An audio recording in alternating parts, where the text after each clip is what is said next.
આજે તો બોલી ગઈ ફૂલ બાકાજી ગઈ, વ્લોગ જોઈ લો ખબર પડી જાય.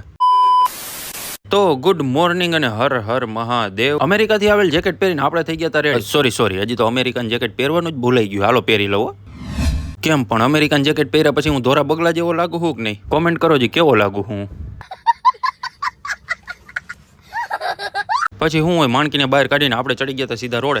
નવો કોટ જેથી બહાર કાઢીને તેથી જ ટાઈટ વધારે હોય. આવી ઠંડીમાં આઈસ્ક્રીમ કોણ ખાતું હોય છે? કોમેન્ટ કરો તો. પછી આપણે સીધા નીકળી ગયા હતા આપણો રેગ્યુલર કોટો પૂરો કરવા, કારણ કે આવી ઠંડી હોય તો તમને તો ખબર જ છે ને, હવારમાં ચા તો 2 દિવસનું મિની વેકેશન કરીને દીપાભાઈ પાછા હાજર થઈ ગયા હતા અહીંયા. આ બધા સેલિબ્રિટીનો ફોટો છાપવામાં જોઈને આપણને એમ થાય કે આપણો ફોટો કેદી છાપવામાં આવશે યાર. તમારો બધાનો સપોર્ટ વગર તો આ બધું નકામું છે. તો અમારા બાકાજી કી વાર ભાઈ ટી-શર્ટ પહેરીને આવ્યો. બોલો કે મર્દને ટાઈટ વાય જ નહીં ભાઈ કે જો મર્દ હોતા है उसे दर्द नहीं होता.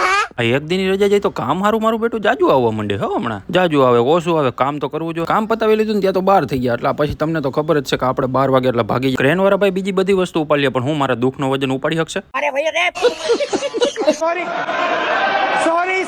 ટેણી આપણે પાછો આવી ગયો તો એટલે હવે એને બપોર વચ્ચે ચક્કર મારવા તો જોઈએ. એને ચક્કર મારવીને આપણે સીધા આવી ગયા તો કોટક, કેમ કે મારો 3 કરોડનો ચેક હલવાઈ ગયો હતો ને. મસ્ત જોક મારા.